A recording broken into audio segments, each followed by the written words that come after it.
ये कहानी है चैंग की, जो कि हमारी तरह एक बेरोजगार लड़का होता है, जिस वजह से उसके पापा उसे हमेशा डांटते रहते हैं। लेकिन एक दिन चैंग की किस्मत बदलती है और स्पिरिट्स की दुनिया में से सबसे ज्यादा पावरफुल स्पिरिट वेपन चैंग को अपने मालिक के रूप में चुनता है। जब चैंग मौत की कगार पर था, लेकिन ये स्पिरिट वेपन इतना ज्यादा ताकतवर होता है कि इस दुनिया में बहुत सारे लोग इसे हासिल करना चाहते हैं और इसी वजह से अब चैंग की जिंदगी पूरी तरह से तहस महस होने वाली है।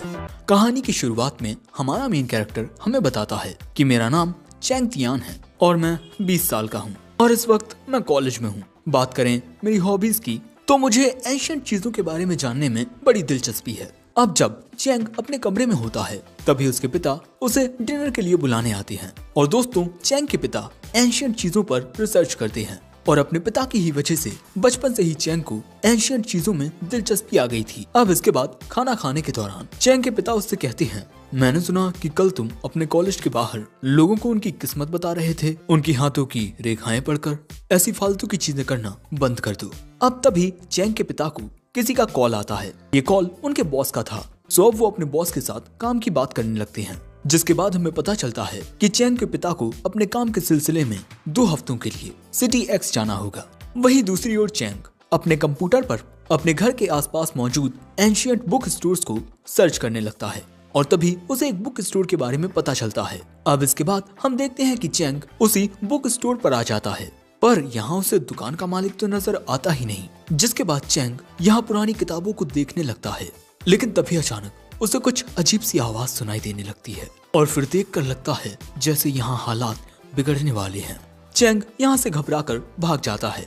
वो भागकर काफी दूर आ जाता है, लेकिन उसके हाथ में उसी बुक स्टोर की एक किताब होती है। इसे वो खरीद चुका है। अब इसके बाद जब वो घर जा रहा था, तभी कोई लड़की उससे आकर टकरा जाती है। हम देखते हैं कि कुछ गुंडे उस लड़की का पीछा कर रहे थे और इसके बाद वो उस लड़की को पकड़ के उसे पीटने लगते हैं। चैंग देखता है कि ये लड़की तो उसी के कॉलेज की है, पर यहाँ चैंग उस लड़की की मदद नहीं कर सकता क्योंकि वो गुंडे उसे भी पीट देंगे। लेकिन तभी वो देखता है कि उसकी किताब उन गुंडी लोगों के पास में पड़ी हुई है। उस लड़की से उसके सारे पैसे चुराने के बाद इस गुंडे की नजर चैंग की किताब पर जाती है। अब वो चैंग के पास जाकर कहता है, क्या ये फॉर्च्यून टेलिंग की किताब तुम्हारी है? क्या तुम मुझे मेरा फॉर्च्यून बता सकते हो?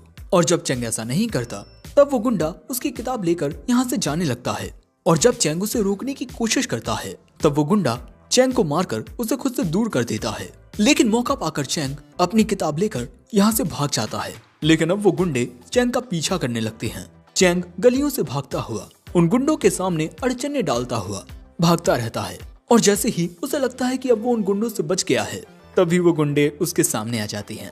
और इसके बाद जब चैंग उस गुंडे के हमले से बचने की कोशिश करता है, तब गलती से उस गुंडे का पैंट ही उतर जाता है, जो देख लोग वहाँ फोटो खींचने लगते हैं। और यही मौका देख चैंग यहाँ से फिर भाग निकलता है और भागते हुए वो यहाँ एक पार्क में आ जाता है। लेकिन अगले ही पल में इस पार्क के चारों ओर एक डोमेन बन जाता है। इससे पहले कि चैंग को कुछ समझ आता, यहाँ पर वही मेन गुंडी एक अजीब से आदमी के साथ आ जाता है। ली नाम का ये गुंडा कहता है, तुमने लोगों के सामने मेरी बेइज्जती की है, अब तुम्हें इसकी सजा मिलेगी। और इसके बाद ली के इशारा करते ही यह अजीब सा आदमी अपने वेपन से चैंग पर एक प्रेशराइज्ड हमला करके चैंग को दूर गिरा देता है। और इसके बाद ली चैंग के ऊपर लात रख के कहता है, ये जो ताकत है ना, इसका सामना तुम जैसा एक मामूली इंसान कभी नहीं कर पाएगा। और उसके बाद ये अजीब सा आदमी चैंग पर हमला करके उसके हाथ और पैरों को काट देता है। और अब यही देख ली बहुत ज्यादा खुश होता है। वो चैंग को अपने पैर से और पीटता है और तभी चैंग का खून उसकी किताब पर गिर जाता है। और इसके बाद वो अजीब सा आदमी चैंग पर अपना आखिरी हमला करता है चैंग को खत्म करने के लिए। लेकिन तभी चैंग खुद को एक अजीब सी जगह पर पाता है और उसके सामने एक अजीब सा दरवाजा होता है। ये नर्क का द्वार है और जैसे ही चैंग उसे छूता है, यहाँ इस डोमेन में एक पावरफुल प्रेशर क्रिएट होने लगता है और इस अजीब सी ताकत के बीच में से एक अजीब सा आदमी निकलता है और देखकर लगता है कि जैसे इसके पास भी कुछ अनोखी ताकतें हैं। और उसे देख ये बंदा कहता है, जब से मैं इस दुनिया में आया हूँ, मुझे मेरा सामना करने वाला कोई नहीं मिला, पर शायद आज मुझे लड़ने में मजा आएगा। और ये बंदा कहता है, लेकिन मुझे तुम जैसे पिद्दू से लड़ने में कोई मजा नहीं आएगा। ये बात सुन ये आदमी उस बंदे पर हमला कर देता है, लेकिन उसके हमले को ये बंदा बस अपनी एक ही उंगली से रोक लेता है और उसे खुद से दूर करके ये बंदा चैंग के जख्मों को भी पूरी तरह से ठीक कर देता है। ये देख ली कहता है इन दोनों को खत्म कर दो। और अब वो आदमी इन दोनों के ऊपर एक पावरफुल अटैक करने के लिए चार्ज अप होने लगता है। लेकिन तभी ये बंदा चैंग से कहता है तुमने मुझे इस दुनिया में बुलाया है, शायद से अब वक्त आ गया है। और इसके बाद जब ये आदमी अपना मोस्ट पावरफुल अटैक करता है तब ये बंदा भी एक बहुत ही पावरफुल अटैक क्रिएट करता है। और दोस्तों ये हमला सच में बहुत ज्यादा खतरनाक था। इस हमले से वो आदमी एक ही बार में खत्म हो जाता है। और इसके बाद हमें जानने को मिलता है कि ये बंदा और वो आदमी ये स्पिरिट्स हैं और इनके पास स्पिरिट पावर होती हैं। पर यहाँ चैंग को कुछ समझ नहीं आता। दूसरी ओर उस आदमी की स्पिरिट के खत्म होने के बाद यहाँ ली भी बहुत कमजोर पड़ जाता है। और इसके बाद यहाँ पर ली की मौत हो जाती है। और इसके बाद वो एक अजीब सी रोशनी बनकर उड़ जाता है। और इसके बाद हम एक लड़की को देखते हैं जो इस अजीब सी रोशनी को देख मुस्कुरा कर कहती है कि आखिरकार तुम मुझे मिल ही गए। अब अगले सीन में चैंग एक डरावना सा सपना देखकर जाग पड़ता है। वो अपने सपने में उस स्पिरिट वाले बंदे को लिप टू लिप किस करने वाला था। वो चैन की सांस लेता है कि ओह ये सब एक सपना था। लेकिन तभी वो देखता है कि वही बंदा उसके बगल में बिना वस्त्रों के लेटा हुआ है और यही देख वो चिल्ला पड़ता है। इसके बाद चैंग उससे कहता है क्या बे तू कौन है और बिना कपड़ों के मेरे बिस्तर पर क्या कर रहा है। अब इसके बाद एक साथ वॉकिंग करते हुए चैंग फिर पूछता है तुम कौन हो और तुमने इतनी आसानी से उस अजीब से आदमी को कैसे हरा दिया था। तभी वो बंदा कहता है मेरी किस्मत खराब है जो मैं इस दुनिया में तुम्हारे द्वारा सम्मन हुआ।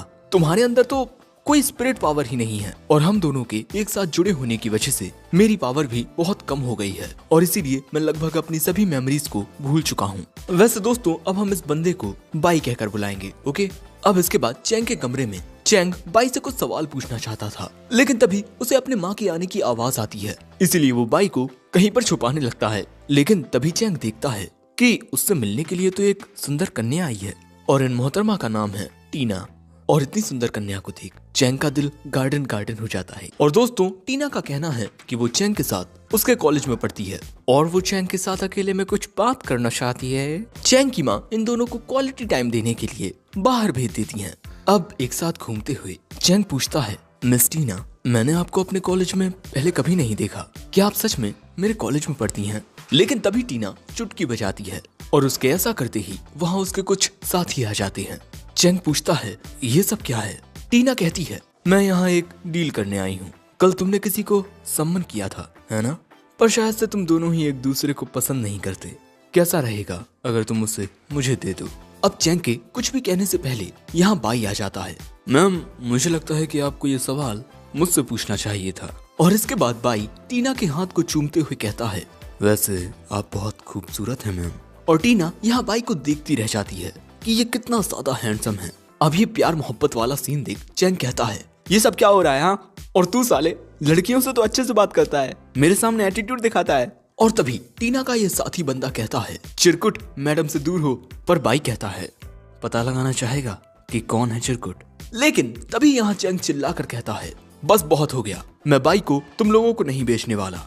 मैं भले ही बहुत ताकतवर नहीं हूँ लेकिन मिस टीना मेरे भी कुछ उसूल हैं। बाई ने मेरी जान बचाई है इसीलिए मैं उसे आपको नहीं बेचूंगा।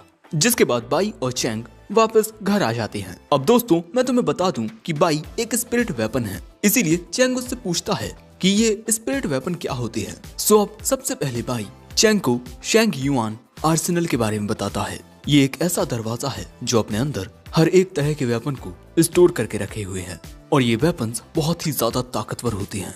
यहाँ तक कि कुछ तो होली वेपन्स होते हैं और इन वेपन्स को 4 लेवल्स में बांटा गया है, heaven, earth, dark and yellow. और इस दुनिया में बस कुछ खास लोग ही उस दूसरी दुनिया से इन वेपन्स को सम्मन कर सकते हैं और उनका वेपन इन 4 लेवल्स में से एक का होगा। लेकिन पुरानी दंत कथाओं के अनुसार इन 4 लेवल्स के अलावा भी एक और हायर लेवल एग्जिस्ट करता है। और क्योंकि मैं इतना ज्यादा हैंडसम और पावरफुल हूँ तो मैं एक होली वेपन हूँ। पर क्योंकि तुम जैसे एक फुद्दू ने मुझे सम्मन किया है इसीलिए जो मेरी ताकतें हैं वो कहीं ना कहीं अब भी बंदिशों में बंधी हुई हैं। और लेवल 1 पर होने के बावजूद भी मैं सिर्फ लेवल 3 के जितना ही इस वक्त अपनी पावर्स को यूज कर सकता हूँ। और जो लोग इन स्पिरिट वेपन्स का यूज कर पाते हैं उन्हें स्पिरिट वॉरियर्स कहा जाता है। दोस्तों एक स्पिरिट वॉरियर वो होता है जो इस दुनिया में स्पिरिट पावर के साथ पैदा होता है। और प्राचीन काल से ही ऐसा होता आया है कि जो स्पिरिट वॉरियर्स हैं वो ऊंचे खानदान में पैदा होते हैं, जैसे कि मिस टीना का खानदान। इसीलिए मिस टीना को ये समझ नहीं आता कि एक फुद्दू से परिवार में पैदा हुआ एक फुद्दू सा लड़का आखिर उसके पास स्पिरिट पावर कैसे है। साथ ही टीना ने बचपन से ही इन स्पिरिट वेपन्स को कंट्रोल करने के लिए बहुत खतरनाक वाली प्रैक्टिस की है, ताकि एक दिन वो टियान गैंग ट्रायल में पार्टिसिपेट कर सके। दोस्तों, ये एक ऐसा ट्रायल होता है जिसमें स्पिरिट वॉरियर्स अपने वेपन्स के साथ एक दूसरे से मुकाबला करते हैं, और जो भी इस ट्रायल का विनर होता है उसकी हर एक ख्वाहिश को पूरा किया जाता है। इसीलिए बाई यहाँ कहता है, कैसा रहेगा अगर तुम भी इस ट्रायल में हिस्सा लो। दूसरी ओर टीना भी इस ट्रायल को जीतना चाहती है, और इसीलिए वो जितना हो सके उतने स्पिरिट वेपन्स को कलेक्ट कर रही है, और इसीलिए वो चैंग के वेपन को भी हासिल करना चाहती है। और इसके बाद मिस टीना चैंग का जीना दुश्वार कर देती है। वो एकदम तिगड़म उड़न खटोला करती है, यहाँ तक कि चारों ओर उसके पोस्टर भी बंटवाती है कि मेरे साथ रातें गुजारने के बाद इसने मुझे छोड़ दिया, प्लीज इसे इसके कर्मों की सजा दो। बेचारे चैंग का जीना दुश्वार हो जाता है। और इसके बाद अब वो मिस टीना के साथ एक मीटिंग करता है। मैडम, क्या आपको अब तक समझ नहीं आया? मैं बाई को नहीं बेचना चाहता। बाई सिर्फ मेरा वेपन नहीं, मेरा दोस्त भी है। और इसके अलावा मैं भी तियान गैंग ट्रायल में हिस्सा लेने वाला हूँ, और वहाँ वही जीतेगा जिसमें ज्यादा ताकत होगी। और जितना ताकतवर बाई है मुझे पूरा यकीन है हर मुकाबले में वही जीतेगा। यहाँ पर टीना को बहुत ज्यादा गुस्सा आता है, क्योंकि इस ट्रायल के लिए वो बचपन से मेहनत करती आ रही है, और ये फुद्दू सा लड़का ऐसे ही आकर ट्रायल में जीत जाएगा। इसीलिए वो चैंग से कहती है, तुम जैसा फुद्दू सा लड़का उस ट्रायल में जरा भी नहीं टिक पाएगा, क्योंकि वो जिंदगी और मौत का खेल होता है। इसीलिए तुम्हें चुपचाप अपना वेपन मुझे दे देना चाहिए। पर बेचारा चैंग बचपन से ही उस पर किसी को भी यकीन नहीं था, उसके खुद के पिता तक को भी नहीं, कि वो अपनी जिंदगी में कुछ कर पाएगा। चैंग कहता है, मैडम, अगर तुम्हें अपनी काबिलियत पर इतना ज्यादा यकीन है तो मुझसे बाई को क्यों खरीदना चाहती हो? लेकिन अब टीना का माथा सटक जाता है। वो वहाँ एक डोमेन क्रिएट कर देती है, और अब बस समझ जाओ कि यहाँ पर लड़ाई होने वाली है। और मिस टीना के पास दो वेपन्स हैं, एक ये लड़की और एक ये लड़का। तो अब उनसे लड़ने के लिए यहाँ बाई भी अपने फॉर्म में आ जाता है, और इसके बाद बाई एक साथ टीना के दोनों वेपन से लड़ने लगता है, और वो उन दोनों को ही कड़ी टक्कर दे रहा था। और यही देखकर टीना समझ जाती है कि ये स्पिरिट वेपन अर्थ लेवल का होगा। आखिर इतना ज्यादा ताकतवर वेपन उस फुद्दू के पास कैसे? लेकिन एक मिनट, उन दोनों से एक साथ लड़ने के बावजूद भी उसके चेहरे पर जरा सा भी डर नहीं दिख रहा। दोस्तों, मिस टीना के ये दोनों वेपन्स हेवन लेवल के हैं, इसीलिए चैंग को यहाँ बाई की थोड़ी चिंता होने लगती है, क्योंकि इस वक्त बाई अपनी पूरी ताकत का इस्तेमाल भी नहीं कर सकता है। टीना कहती है, जितना मैंने सोचा था ये वेपन उससे ज्यादा टफ है। लेकिन तभी अचानक वहाँ एक बंदा एंट्री लेता है और कहता है, मैं भी इस लड़ाई में शामिल होना चाहता हूँ। और दोस्तों, ये बंदा तियानजुन हॉल से है, और इसका नाम आओ तियान है, और इसके साथ है इसका साथी दोस्त। उसे देख टीना कहती है, आओ तियान, तुम बार बार मेरे काम के बीच क्यों आते हो? क्या तुम मुझसे पिटना चाहते हो? वो कहता है, तुम्हारा ये जो घमंड है ना, इसे चेयरमैन माफ कर सकते हैं, मैं नहीं। और तुम यहाँ इस बच्चे के साथ लड़ने आई हो, मुझे तो इसका वेपन कुछ खास नहीं लगता। ये सुन चैंग कहता है, तुम तो ऐसे बोल रहे हो जैसे तुम्हारे तियानजुन हॉल में बहुत सारे हेवनली वेपन्स हों। ये बात सुनते ही आओ तियान अपने वेपन को सम्मन करता है, जो कि हेवन लेवल का होता है। आओ तियान कहता है, बच्चे, अगर तुम यहाँ से भागना चाहते हो तो भाग जाओ। पर चैंग कहता है, मैं इतनी सुंदर लड़की को यहाँ अकेले छोड़कर भाग तो नहीं सकता। ये बात सुन टीना शर्माने लगती है। सो चैंग कहता है, अरे मैं तुम्हारी बात नहीं कर रहा, मैं तो इन पिंकी मोहतरमा की बात कर रहा हूँ। ये देख आओ तियान कहता है, क्या बे चिरकुट, तू मेरा सामना अपने इस पिच्चे से वेपन के साथ करेगा? ये बात सुनते ही बाई आओ तियान के ऊपर एक हमला कर देता है, लेकिन वहाँ कोई निंजा टाइप लड़की आकर आओ तियान को बचा लेती है, और अगले ही पल में मिस टीना अपने वेपन से आओ तियान के कीशन पर हमला कर देती हैं। कीशन जियान के हमले को रोक लेता है, और इसके बाद वो उसे खुद से दूर करके मिस मोई के हमले को भी रोक लेता है। अब इसके बाद इनके बीच फाइट शुरू हो जाती है, लेकिन कीशन को यहाँ एक दिक्कत आ रही थी। जियान और मोई का टीम वर्क बहुत ज्यादा परफेक्ट होता है, इसलिए एक के बाद एक लगातार कीशन पर हमले होते जा रहे थे। वहीं यहाँ बाई सामना कर रहा है इस निंजा का, और दोस्तों इस निंजा की स्पीड बहुत ज्यादा होती है। ये बहुत तेजी के साथ बाई पर कई हमले करती है, पर बाई इसके सभी हमलों से बच जाता है। और यही देख ये निंजा सोचती है कि क्या ये वेपन सच में सिर्फ अर्थ लेवल पर है, तभी मिस टीना अपने वेपन्स जियान और मोई को अपनी अल्टीमेट पावर यूज करने को कहती है। अब इसके बाद जियान अपनी सीक्रेट आर्ट्स का यूज करता है, जिस वजह से कीशन कमजोर होकर अपने घुटनों पर आ जाता है। और इसके बाद मिस मोई अपनी सीक्रेट आर्ट का यूज करती हैं, जिस वजह से कीशन अब यहाँ आग में जलने लगता है। हमें जानने को मिलता है कि जियान और मिस मोई हस्बैंड वाइफ हैं और इन दोनों की स्पेशल आर्ट्स एक दूसरे से कोरिलेट करती हैं और इनकी ये स्किल्स टॉप रैंक की हैं और इन दोनों के एक साथ होने पर इन्हें हरा पाना लगभग नामुमकिन है। यही देख नोलैन आउतियान से कहता है, अभी के लिए हमें वापस लौट जाना चाहिए और इसकी रिपोर्ट चेयरमैन को देनी चाहिए। चैंग कहता है, छू छू चलो भागो यहाँ से। अब आउतियान को ना चाहते हुए भी यहाँ से अपने साथियों के साथ भागना पड़ता है और इसके बाद मिस टीना चैंग से कहती हैं, देखो अभी के लिए मैं तुम्हारे साथ मिलकर काम करने को तैयार हूँ, तो अभी हम पार्टनर्स हुए। ये बात सुन हमारा चैंग बहुत ज्यादा खुश हो जाता है क्योंकि वो अपनी जिंदगी में पहली बार किसी लड़की के साथ हाथ मिलाने वाला था। अब अगले सीन में आउतियान इन सब की खबर अपने चेयरमैन को देता है। चेयरमैन गुस्से में आकर कहता है, मैं धीरे धीरे ये कोशिश कर रहा था कि उस टीना को अपने साथ मिला लूं, लेकिन तुमने सारा गुड़ गोबर कर दिया। आउतियान माफी मांगते हुए कहता है, मैं क्या करता मास्टर, वो लड़की हर बार आपकी बेइज्जती करती है, इसीलिए मैंने सोचा कि मैं उसे सबक सिखा दूं। अब इसके बाद यहाँ बैठा एक और बंदा कहता है, इन लोगों की बताई बातों के मुताबिक वहाँ एक और वेपन था, है ना? शायद से उस वेपन में कुछ अनोखी काबिलियत है। हमें इनके चेयरमैन की आवाज आती है। आउतियान की बेवकूफी की वजह से मुझे डर है कि वो स्पेशल वेपन कहीं मिस टीना के साथ ना हो जाए। तभी इस बंदे के बगल में बैठी ये लड़की कहती है, वो टीना हर बार मास्टर के ऑफर को रिजेक्ट कर देती है, पता नहीं खुद को क्या समझती है वो। तभी आउतियान कहता है, वो लड़की ना बहुत ही ज्यादा एटीट्यूड गर्ल है। मैंने सुना था कि जब एक बार वो मौत की कगार पर थी तभी उसके वेपन सम्मन हुए थे। और दोस्तों ऐसी सम्मनिंग को डेथ सम्मन कहते हैं। हमें जानने को मिलता है कि स्पिरिट वॉरियर्स दो तरह से स्पिरिट वेपन्स को सम्मन कर सकते हैं। पहला होता है डेथ सम्मन। ऐसे में स्पिरिट वॉरियर मौत की कगार पर होने पर नर्क के द्वार तक पहुंचने के बाद अपना वेपन सम्मन कर पाता है। और जो दूसरा तरीका होता है वो होता है एक रिचुअल परफॉर्म करके। और क्योंकि मिस ई और जियान हस्बैंड वाइफ हैं, इसीलिए मिस टीना एक ही बार में दो वेपन सम्मन कर पाती है। पर क्योंकि टीना ने एक ही बार में दो हेवन लेवल के वेपन्स को सम्मन कर लिया था, इसीलिए अब वो और हेवन लेवल के वेपन्स को सम्मन नहीं कर सकती है। और दोस्तों इन रिचुअल्स को आप पैसे देकर भी परफॉर्म नहीं कर सकते हैं, वरना मिस टीना की फैमिली बहुत अमीर है, बहुत ज्यादा। अब इसके बाद चैंग मिस टीना से पूछता है कि वैसे ये टियानजुन हॉल क्या चीज है।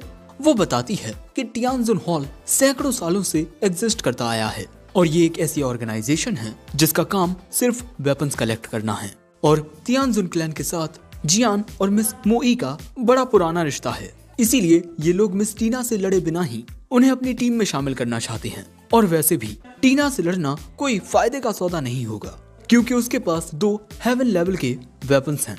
तभी यहाँ ये बंदा कहता है, टियान गैंग ट्रायल जल्द ही आने वाला है और भले ही मिस टीना कितनी ही चालाक क्यों ना हो, वो अकेले इस ट्रायल को नहीं जीत सकती है, इसीलिए अब वो शायद उस चैंग नाम के लड़के को अपनी टीम में शामिल करेगी। और यहाँ मिस टीना चैंग से कहती हैं, बी माई मैन। अरे उसके कहने का मतलब है कि चैंग उसकी टीम में जुड़ जाए। चैंग कहता है, आपका साथ देने में मेरा क्या फायदा होगा। वो कहती है कि कल रात की फाइट के बाद तियानजुन हॉल अब तुम्हारी भी दुश्मन बन गई है और वो लोग तुमसे कल रात का बदला लेने जरूर आएंगे। वो लोग तुम्हें मार भी सकते हैं, लेकिन अगर तुम मेरे साथ शामिल हो जाओ तब मैं तुम्हारी मदद कर सकती हूँ। चैंग कहता है, मुझे आपका साथ देने में कोई एतराज नहीं है, पर कहीं इसमें मेरी जान को खतरा तो नहीं है ना। ये बात सुन टीना चैंग से पूछती है कि जिस बंदे को उसने पार्क में हराया था उस बंदे के साथ क्या हुआ, चैंग को पता है? दोस्तों चैंग नहीं जानता कि उस बंदे को हराने के बाद उसके साथ क्या हुआ। सो यहाँ बाई उसे बताता है कि जब किसी शख्स का वेपन खत्म हो जाता है तब उसका मास्टर भी मारा जाता है, क्योंकि एक स्पिरिट वॉरियर अपने स्पिरिट वेपन के साथ अपनी आत्मा से जुड़ा होता है। ये बात सुन चैंग के होश उड़ जाती हैं, क्योंकि उसे समझ आता है कि वो बंदा जिसके साथ उसने पार्क में फाइट की थी वो मर चुका है। और यहाँ टियानजुन हॉल ये डिसाइड करते हैं कि ये मिस टीना और चैंग से फाइट करेंगे। और इसके बाद हमें एक अजीब से शख्स की झलक भी देखने को मिलती है। और वहीं यहाँ पर ये जान कि इन लड़ाइयों में लोग मारे भी जाते हैं, चैंग घबरा जाता है। यही देख बाई कहता है, अगर तुम्हें इतना डर लग रहा है तब तुम्हें मुझे मिस टीना को दे देना चाहिए और अपने कमरे में जाकर छुप जाना चाहिए। लेकिन चैंग फैसला करता है कि वो भी इस ट्रायल में हिस्सा लेगा। और दोस्तों आज से ये लोग एक टीम है। इसके बाद मिस टीना चैंग को अपने घर बुलाती हैं ताकि वो उसे इस ट्रायल के बारे में और भी बातें बता सकें। लेकिन जब चैंग मिस टीना के घर पहुंचता है तब उसका मुंह इतना बड़ा घर देख खुला का खुला रह जाता है। अब दरवाजा खुलते ही बहुत सारी मेड्स इनका वेलकम करती हैं। मिस टीना यहाँ कहती हैं कि आज से तुम भी मेरे साथ यहीं रहोगे और मिस टीना ने सारी अरेंजमेंट्स कर दी हैं। टीना ने चैंग की माँ को भी कुछ दिनों के लिए यहीं बुला लिया है, वरना वो घर पर अकेली रह जाती। टीना कहती है आंटी इसे अपना ही घर समझिए और आराम से यहाँ आराम कीजिए। अब इसके बाद हमें जानने को मिलता है कि टीना को चैंग के परिवार की काफी फिक्र हो रही थी, इसीलिए उसने चैंग की माँ को यहीं बुला लिया। उसने चैंग के पिता को भी बुलाया था पर वो इस वक्त काफी बिजी हैं, इसीलिए वो यहाँ आ नहीं सके। अब आगे टीना चैंग को बताती है कि कोई भी स्पिरिट वॉरियर अपने पास बस 2 ही हेवन लेवल के स्पिरिट वेपन्स को रख सकता है। इसका मतलब तुम्हें एक और बार ट्राई करना चाहिए, हो सकता है तुम्हें एक और बहुत अच्छा वेपन मिल जाए। पर चैंग कहता है कि इस रिचुअल को करने में तो 1 लाख रुपए लगते हैं, मेरे पास तो चवन्नी भी नहीं है। मिस टीना कहती हैं कि अरे मैं हूं ना। अब इसके बाद मिस टीना समनिंग रिचुअल को परफॉर्म करती हैं, जिससे यहाँ एक समनिंग सर्कल अपीयर हो जाता है और इसके बाद चैंग फिर से अपनी स्पिरिट को वेपन्स की दुनिया के दरवाजे के पास पाता है और उस दुनिया से निकलती है एक फीमेल वेपन। मेरा नाम है जी हुआ और आपके बुलाने पर मैं आ चुकी हूँ मास्टर। इसे देख बाई कहता है एक अर्थ लेवल की छोटी बच्ची। ये बात सुन जी हुआ बाई को चिढ़ाते हुए बोलती है मैं कोई छोटी बच्ची नहीं हूँ। अब यहाँ इनके बीच खतरनाक लड़ाई हो सकती थी तो चैंग यहाँ मामले को शांत करता है और इसके बाद ये चैंग से कहती है आप ना मुझे थोड़े थोड़े मेरे पुराने मास्टर की तरह लगते हो। उनका नाम फेंग शियान था। दोस्तों फेंग शियान हिस्टोरिकल पीरियड के 3 किंगडम्स में सबसे ज्यादा स्ट्रॉन्ग जनरल था। और इसके बाद जी हुआ कहती है कि पिछली बार मैं अपने मास्टर को बचा नहीं पाई थी, लेकिन इस बार मैं आपकी हिफाजत करूंगी माई न्यू मास्टर। अब इसके बाद टाइम आता है डिनर का। इतना सारा खाना देख जी हुआ के मुंह में पानी आ गया था और इसके बाद हमें जानने को मिलता है कि ये खाना चैंग की माँ ने बनाया है और ये खाना खाते ही जी हुआ को जन्नत का एहसास होता है। टीना भी ये देख हैरान हो जाती है कि चैंग की माँ कितना स्वादिष्ट खाना बना लेती हैं। अरे हमारे बाई को भी ये खाना बहुत अच्छा लगता है और यहाँ पर मिस्टर जियान अपनी मोहतरमा को अपने हाथों से खाना खिलाते हैं। कुल मिलाकर यहाँ पर सबको चैंग की माँ के हाथों का खाना बहुत ज्यादा पसंद आता है।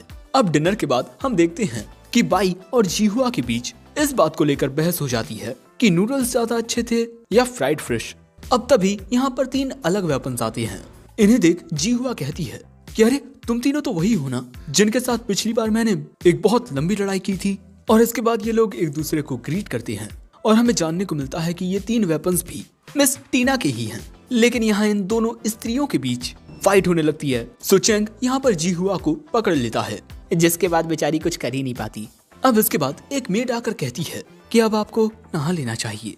अब इसके बाद हम एक हॉट स्प्रिंग में मिस टीना को नहाते हुए देखते हैं। मिस टीना यहाँ पर हॉट स्प्रिंग में आकर बैठ जाती हैं और यहाँ मिस टीना के दिमाग में बस चैंग की ही बातें चल रही हैं कि तभी वहाँ पर चैंग और बाई आ जाते हैं। इसीलिए मिस टीना को पानी के अंदर छुपना पड़ता है और फिर वो दोनों सीधा हॉट स्प्रिंग में आ जाते हैं और यहाँ तक कि चैंग मिस टीना के सिर पर बैठ जाता है, जिस वजह से टीना को बहुत ज्यादा गुस्सा आने लगता है। लेकिन तभी ये दोनों उठकर यहाँ से नहाने के लिए जाने लगते हैं। पहले ये दोनों अपनी बॉडी साफ करेंगे, उसके बाद हॉट स्प्रिंग में नहाने के लिए आएंगे। इसी दौरान मौका देखकर मिस टीना बाहर निकल आती हैं और फैसला करती हैं कि वो एक दिन चैंग का खेल खत्म कर देंगी, क्योंकि आज चैंग ने बहुत बड़ी गुस्ताखी कर दी है। लेकिन इसके बाद ये छुपकर उन दोनों की बातें सुनने लगती हैं। बाई पूछता है कि तुमने मिस टीना की मदद करने का फैसला क्यों किया। वो कहता है यार इतनी प्यारी लड़की को कुछ टुच्चे से आदमी परेशान कर रहे थे। एक मर्द होने के नाते आखिर मैं ये कैसे अनदेखा कर सकता था। और इसके अलावा वो दिल की काफी अच्छी है, वो मेरे अलावा मेरे परिवार की भी परवाह करती है, बस इसीलिए मैं उसकी मदद करना चाहता था। बाई कहता है मिस टीना को तुम्हारी ये बात सुनकर बहुत अच्छा लगेगा। चैंग कहता है कि पागल है क्या, उसके सामने मैं कभी कुछ बोल ही नहीं पाऊंगा। लेकिन मिस टीना तो ये सब सुन चुकी हैं। टीना यहाँ से ये कहकर चली जाती है मुझे नहीं चाहिए तुम्हारी मदद। अब अगले सीन में हम देखते हैं कि चैंग की माँ यहाँ से जाने का डिसाइड करती हैं, क्योंकि अगर वो यहाँ रहेंगी और उनके हस्बैंड घर पर पहुँच गए तो उनका ख्याल वहाँ कौन रखेगा। टीना कहती है आंटी आपको कोई भी काम पड़े ना बस मुझे कॉल कर देना, ओके। अब इसके बाद चैंग की माँ यहाँ से चली जाती हैं और उनके जाते ही टीना कहती है हमारे पास आराम करने का बिल्कुल भी वक्त नहीं है, हमें खुद को और ज्यादा ताकतवर बनाना होगा। और तुम्हें एक बहुत ही स्ट्रिक्ट ट्रेनिंग करनी पड़ेगी। अब इसके बाद चैंग की इंटी पिंटी ट्रेनिंग शुरू हो जाती है। जियान और मिस ई चैंग की ट्रेनिंग करवाते हैं। अब इसके बाद हम देखते हैं कि एक मेडिकल असिस्टेंट वाली वेपन बाई का एग्जामिनेशन करती है। ये एक ऐसी वेपन है जिसके पास लड़ने की कुछ खास काबिलियत नहीं है, इसे बस मेडिकल की नॉलेज है। और बाई की फिजिकल रिपोर्ट देखकर ये कहती है तुम एक होली वेपन हो, लेकिन अगर तुम इसी तरह से लड़ते रहे तब तुम नहीं बच पाओगे। यानी कि शायद से बाई की हालत कहीं ना कहीं खराब होती है। अब अगले सीन में हम देखते हैं कि चैंग इन सब के साथ एक बुक खरीदने के लिए आया है। चैंग की ऐसी हरकतें देख टीना कहती है ये ना बिल्कुल एक छोटे बच्चे की तरह है। लेकिन ये बात सुनते ही मिस ई थोड़ी उदास हो जाती हैं और कहती हैं कि पिछली जिंदगी में तो हम मिल नहीं सके, पर मैं उम्मीद करती हूँ कि इस जिंदगी में हम अपने बच्चे से मिल सकें। इसके बाद हम एक छोटे बच्चे को देखते हैं जो कहता है कि पिछली जिंदगी में आप दोनों ने मुझे छोड़ दिया था और इस जिंदगी में भी आप दोनों वैसा ही करेंगे, इसीलिए मैं आपसे मिलना ही नहीं चाहता। और तभी ये दोनों इस बच्चे को अपने पीछे देखते हैं और उसे देखते ही समझ जाते हैं कि ये उन्हीं के बेटे का रीइंकार्नेशन है। और तभी ये बच्चा अपने वेपन को भी सम्मन कर लेता है और तभी बाई को भी एक पावरफुल स्पिरिट पावर महसूस होती है। इसके बाद टीना यहाँ पर एक डोमेन क्रिएट कर देती है। दोस्तों इस बच्चे का नाम चिन है और यहाँ पर जियान को चिन के स्पिरिट वेपन में से बहुत ही ज्यादा पावरफुल प्रेशर फील होता है।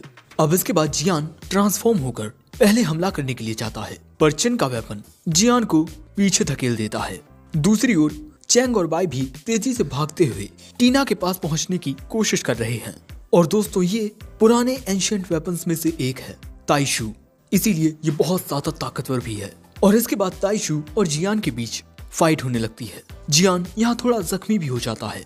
ये देख मिस ई भी ट्रांसफॉर्म होकर ताइशू से लड़ने के लिए आ जाती हैं, क्योंकि ताइशू एंशिएंट टाइम्स का एक होली वेपन है। इसीलिए टीना इन दोनों से इनकी स्पेशल आर्ट्स यूज करने को कहती है, जिसके बाद ये दोनों एक साथ अपनी स्पेशल आर्ट्स का यूज करते हैं। पर ताइशू इन दोनों के हमलों को बहुत ही आसानी से रोक लेता है, जो देख इन तीनों के होश उड़ जाते हैं। और यही देख ताइशू कहता है कि इतने हैरान क्यों हो रहे हो, कहीं वो कॉम्बो अटैक तुम्हारा हुकुम का इक्का तो नहीं था? वो तो बड़ा कमजोर था। चलो मैं तुम्हें दिखाता हूँ कि एक स्पेशल अटैक क्या होता है। और इसके बाद ये अपनी पावर से एक पावरफुल अटैक करता है और यह हमला बहुत ही ज्यादा खतरनाक होता है। दोस्तों इस हमले से जमीन बीच में से कट जाती है, पर जियान और मिस ई अभी भी सही सलामत होती हैं। इसीलिए चिन कहता है यार इन्हें जल्दी खत्म करो, मुझे घर जाकर कार्टून देखने हैं। अब इसीलिए ताइशू इन सब को खत्म करने के लिए एक फाइनल अटैक करता है, पर वक्त पर चैंग यहाँ आकर मिस टीना को बचा लेता है। ये देख ताइशू चैंग पर भी हमला कर देता है, पर बाई अपने बैरियर से उन्हें प्रोटेक्ट कर देता है। बाई को देख ताइशू थोड़ा हैरान हो जाता है। बाई कहता है क्या तुम मुझे जानते हो? माफ करना पर मैं तुम्हें नहीं जानता। ताइशू कहता है मैंने कभी सोचा नहीं था कि मैं ये घटिया चेहरा फिर कभी देखूंगा। और इसके बाद ताइशू मन में कहता है आखिर ये इस दुनिया में कैसे आ सकता है। और इसके बाद ताइशू फिर से एक पावरफुल अटैक की तैयारी करने लगता है। और इसी दौरान चिन को एक अजीब सी आवाज परेशान करने लगती है। चिन को तकलीफ में देख ताइशू चिन के पास पहुंच जाता है और कहता है आज तो मैं तुम सबको जाने देता हूँ, पर अगली बार मैं तुम सबको खत्म कर दूंगा। और इसके बाद ताइशू चिन को लेकर यहाँ से चला जाता है और अपने बच्चे की ऐसी हालत देख मिसी पूरी तरह से टूट जाती हैं। चैंग यहाँ पूछता है कि आपका बेटा आपसे नफरत क्यों करता है। अब अगले सीन में हम इन सबको मेंशन में देखते हैं। चैंग यहाँ फिर पूछता है कि आखिर वो आप दोनों से नफरत क्यों करता है। मिसी कहती हैं कि इसकी कुछ वजहें हैं। मेरे पिता ओएजी का जन्म एक बहुत ही अनोखे मुहूर्त में हुआ था और उन्हें फर्स्ट स्वॉर्ड्समिथ के नाम से जाना जाता था। एक दिन इन बाप बेटी को एक जख्मी लड़का मिला और ये जख्मी लड़का और कोई नहीं जियान था। इसके बाद जियान इन्हीं के साथ रहने लगा और वो मिस ई के पिता के साथ मिलकर स्वॉर्ड्समिथ का काम भी करने लगा। और फिर धीरे धीरे इन दोनों को एक दूसरे से प्यार हो गया। पर एक दिन महाराज की ओर से मिस ई के पिता को एक आदेश मिला कि वो महाराज के लिए 3 तलवारें बनाएं। जिसके बाद जियान और मिस ई के पिता ने एक साथ मिलकर 3 अनोखी तलवारें बनाई। तलवारें बनाने के बाद इनका परिवार एक सफर पर निकल गया। एक ऐसा सफर जिसमें ये लोग ताकतवर तलवारें बनाते। चलते चलते ये लोग एक पहाड़ के पास पहुंचते हैं और वहां पहुंचकर इन्होंने तलवारें बनाना शुरू कर दिया। और 3 साल के बाद इन्होंने एक तलवार बनाई जिसे पूरे यूनिवर्स में द बेस्ट स्वॉर्ड का दर्जा भी मिला।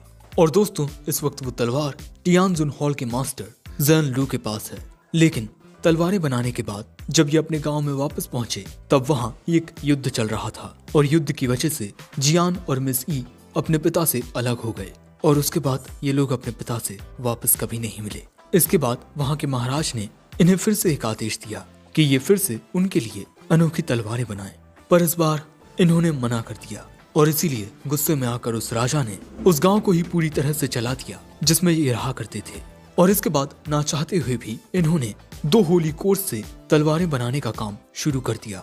लेकिन होली कोर्स से बनने वाली तलवारों को बनाने का रिचुअल बहुत अलग होता है। इन्होंने आग में अपने खून की आहुति भी दी और आखिरकार ये तलवारें बनाने में कामयाब रहे। वैसे इस टाइम तक मिसी गर्भवती हो चुकी थी और क्योंकि जियान को राजा की नियत पर शक था इसीलिए वो अपने साथ सिर्फ फीमेल स्वॉर्ड को लेकर गया और उसने मेल स्वॉर्ड को अपनी बीवी के पास छुपा कर रख दिया। और इसके बाद वही हुआ जिसका जियान को डर था।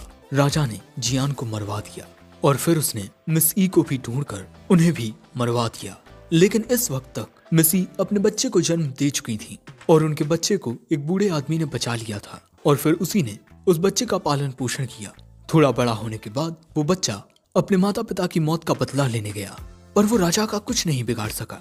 जिसके बाद उसी बूढ़े आदमी ने इनके बेटे को एक बात बताई कि अगर वो अपनी बलि दे दे तब वो अपने माता पिता का बदला ले सकता है। जिसके बाद वो बूढ़ा आदमी इनके बच्चे का सिर राजा के पास लेकर गया।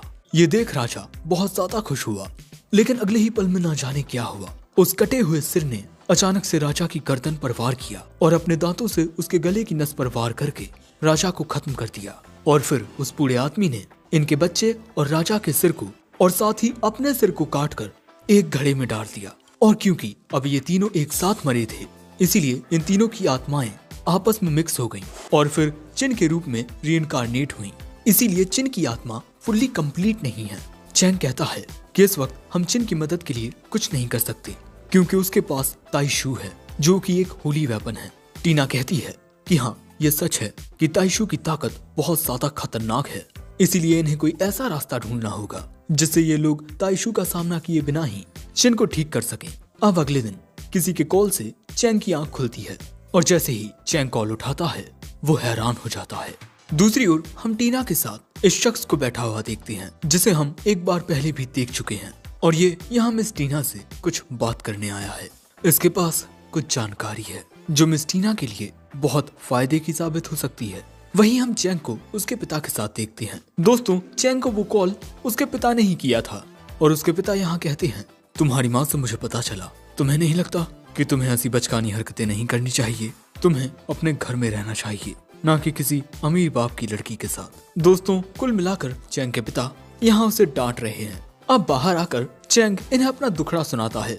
अरे मेरे पापा तो कुछ समझते ही नहीं यार, उन्हें समझ नहीं आता कि मैं कॉलेज में आ गया हूँ, वो तो मुझे किसी छोटे बच्चे की तरह डांटते हैं। वहीं यहाँ मिस टीना कहती हैं मैनेजमेंट वालों को हमें स्पिरिट वॉरियर्स के मामले में दखल अंदाजी करने की इजाजत नहीं है। ये शख्स कहता है कि हाँ मैं जानता हूँ, मैं तो बस आपको कुछ बताने आया हूँ कि आखिर क्यों मिस ई और मिस्टर जियान के बेटे चिन का बिहेवियर इतना खराब है। इन सब के पीछे तियान जुन हॉल के मास्टर का हाथ है।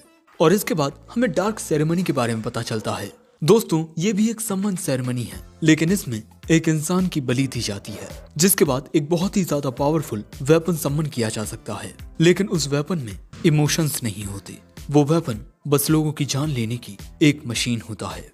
और ताई जुन हॉल के मास्टर ने भी वेपन्स कलेक्ट करने के लिए बहुत सारे लोगों की जान ली है।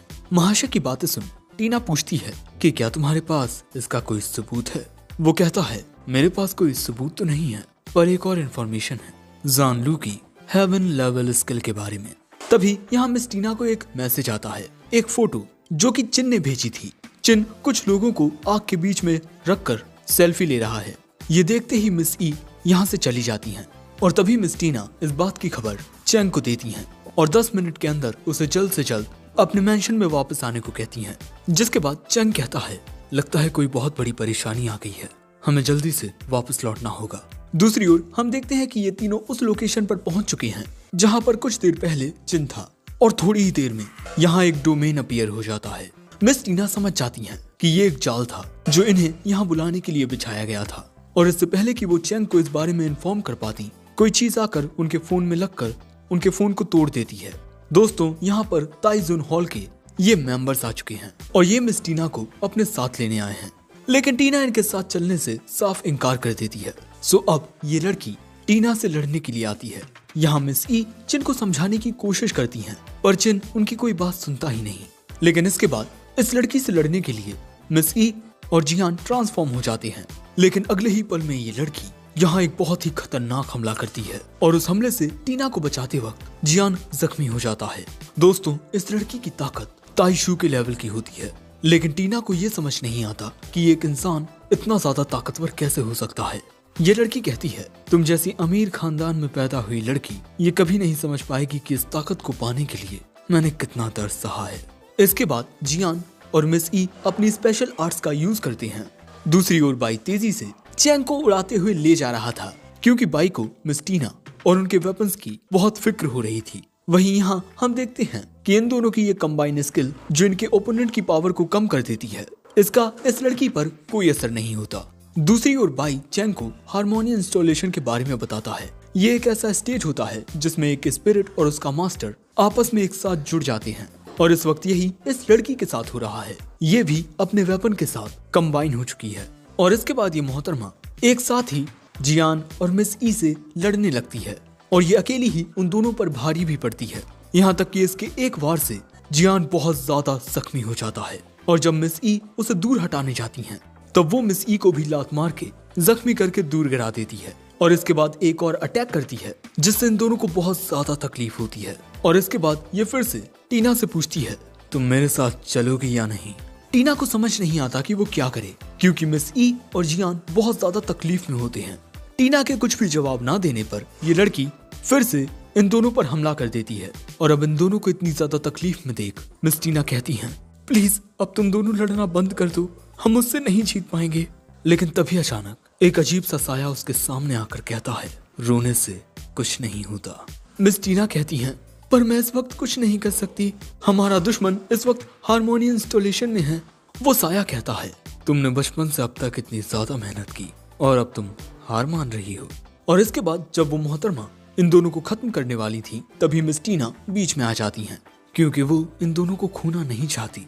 ये लड़की कहती है, मुझे लगता है कि अब तुम्हें मेरी बात मान लेनी चाहिए, हार मान लो और मेरे साथ चलो। लेकिन तभी मिस ई कहती हैं, मिस टीना आप हमारे लिए हमारी औलाद जैसी हैं, हमने आपको बचपन से अब तक बड़े होते हुए देखा है और हमें सच में आप पर गर्व है। और अगले ही पल में हम देखते हैं कि यहाँ बहुत तेज रोशनी चमकने लगती है, यानी कि दोस्तों इन तीनों के बीच हारमोनी इंस्टॉलेशन का प्रोसेस शुरू हो गया है।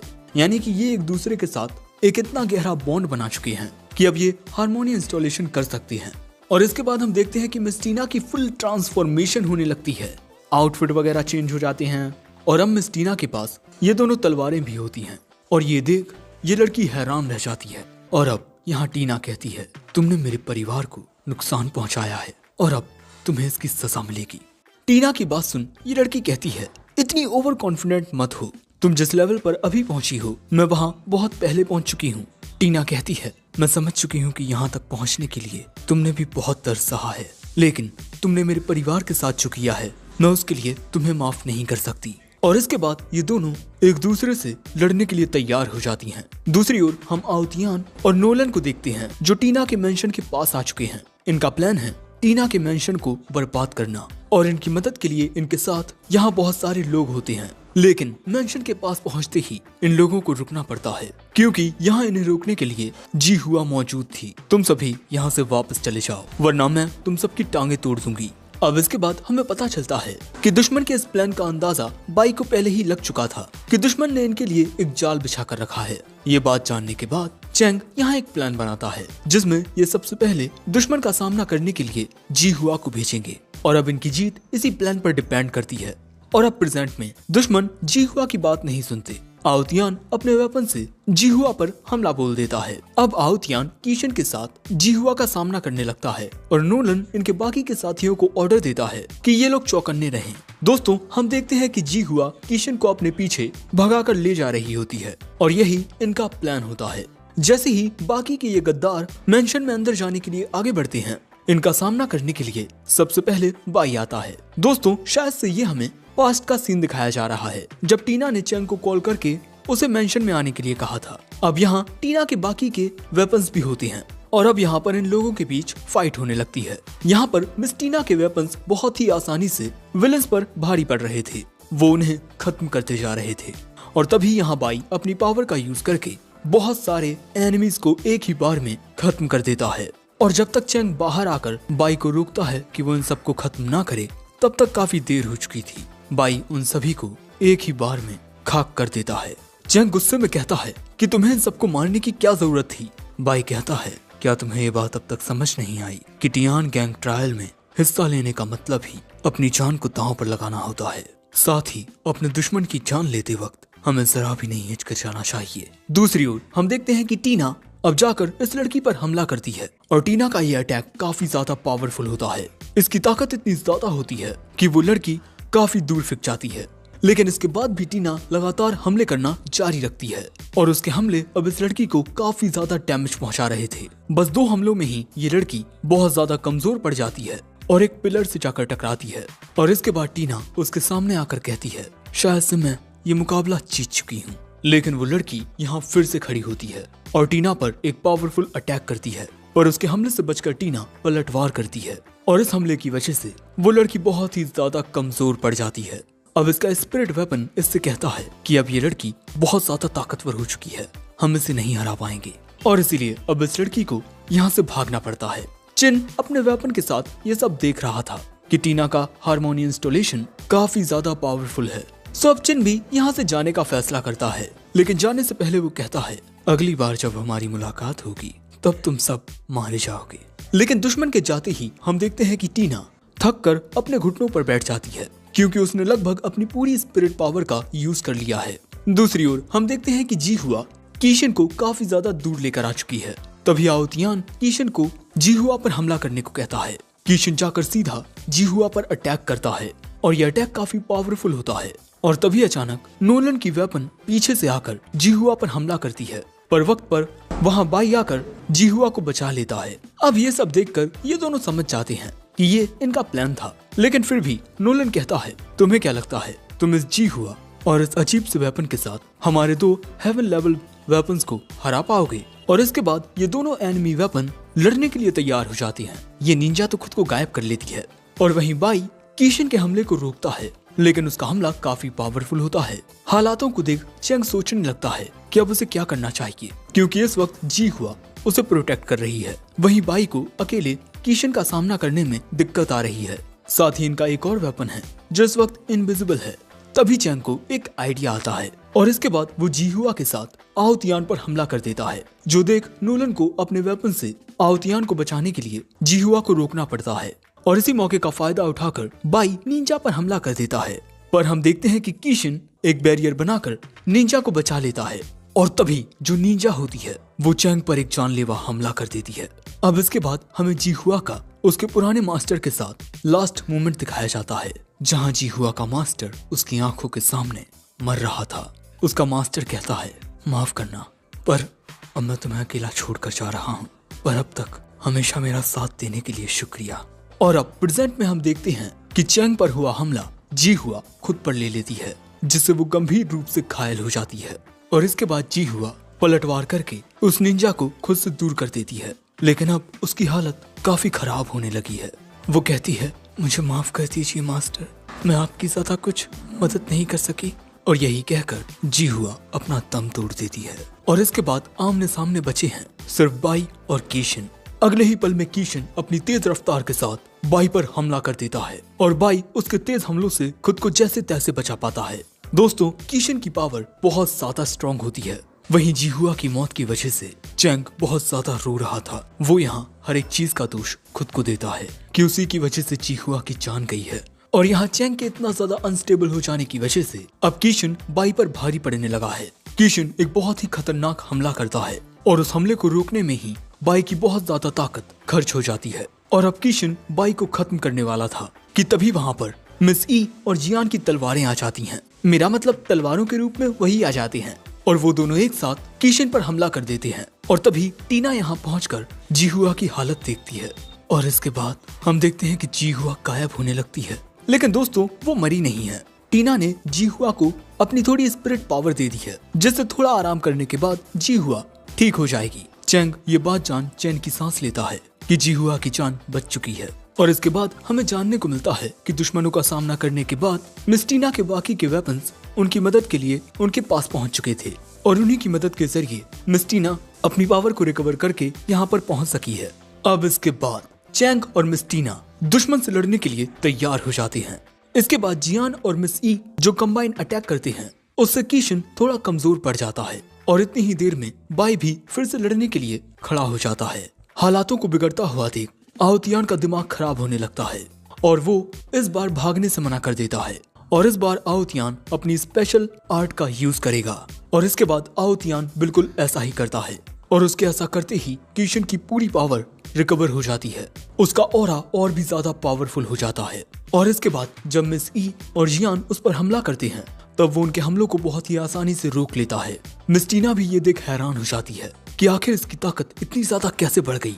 तभी चैंग मिस्टीना को आसमान में देखने को कहता है। आसमान में कुछ अजीब से सितारे चमकते हुए नजर आते हैं। चैंग कहता है हमें इसे जल्द से जल्द रोकना होगा वरना कुछ बहुत ही गलत हो सकता है।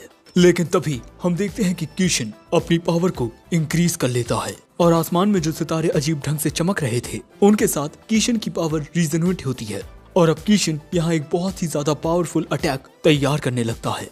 एक ऐसा हमला जिसमें उसके सारे दुश्मन मारे जाएंगे। दोस्तों ये एक ऐसा अटैक है जिसका यूज कीशन सिर्फ रात के वक्त कर सकता है क्योंकि इस हमले के लिए सितारों का होना बहुत जरूरी है और इस हमले का कोई तोड़ नहीं है। और इसके बाद कीशन अपना ये अल्टीमेट अटैक करता है। बाई इस हमले को सीधा अपने हाथों से रोकने की कोशिश करने लगता है पर ऐसा करने में उसे बहुत ज्यादा दिक्कत आ रही थी। ये देख चैंग भी सोचने लगता है कि उसे बाई की मदद के लिए क्या करना चाहिए और अगले ही पल में वो अपने हाथ को काटकर बाई की ओर भागता है। और इसके बाद हम इन दोनों को बाई के इनर स्पेस में देखते हैं। बाई कहता है तुम जो करने का सोच रहे हो ऐसी सिचुएशन में तुम्हारी जान भी जा सकती है। लेकिन चैंग कहता है मैं अपने दोस्तों को बचाने के लिए अपनी जान खतरे में डालने के लिए तैयार हूँ। ये बात सुन बाई कहता है कि जैसा तुम कहो। अब इसके बाद हम देखते हैं कि बाई कीशन के अटैक पर काउंटर अटैक करने लगता है जो देख कीशन अपनी पावर को और बढ़ाता है जिस वजह से चैंग और बाई दोनों को ही अब दिक्कत होने लगती है। लेकिन अब यहाँ बाई एक सीक्रेट टेक्निक का यूज करता है और ये टेक्निक बहुत ही आसानी से कीशन के पावरफुल अटैक को न्यूलिफाई कर देती है और उसके ऐसा करते ही चैंग कमजोर होकर गिर पड़ता है जो देख टीना चैंग की ओर जाने की कोशिश करती है पर मिस ई उसे रोक लेती हैं। और इसके बाद हम देखते हैं कि बाई कीशन के अटैक को उसी की ओर फायर कर देता है और अपना खुद का हमला लगने की वजह से कीशन यहाँ हार जाता है। अब ऐसी सिचुएशन को देख आओतियान को नोलन के साथ यहाँ से भागना पड़ता है और अगले ही पल में मिस्टीना तुरंत चैंग के पास आती हैं पर चैंग बेहोश हो चुका है। दूसरी ओर ये दोनों वहाँ से भागकर थोड़ी दूर आ जाती हैं। आओतियान यहाँ काफी गुस्से में होता है क्योंकि अपनी जान बचाकर भागना पड़ा है। नोलन उसे समझाता है कि इस वक्त सिचुएशन बहुत ज्यादा खराब है इसीलिए इन्हें हर एक फैसला सोच समझ कर लेना होगा। पर अगले ही पल में कोई नोलन के पीछे आ जाता है और इसके बाद वो उसे मार देता है। आओतियान की आंखों के सामने उसका दोस्त मारा जाता है और उसके होश ये देखकर उड़ जाते हैं कि ऐसा करने वाला बाई होता है। तो दोस्तों ये बाई असल में है कौन और क्या अब चैंग की जान बच पाएगी? इन सवालों के जवाब हमें अगले पार्ट में मिलेंगे और अगला पार्ट देखने के लिए वीडियो को लाइक करके हाइप जरूर कर देना और साथ ही कमेंट भी कर देना। मैं जल्द से जल्द इसका नेक्स्ट पार्ट लेकर आ जाऊंगा।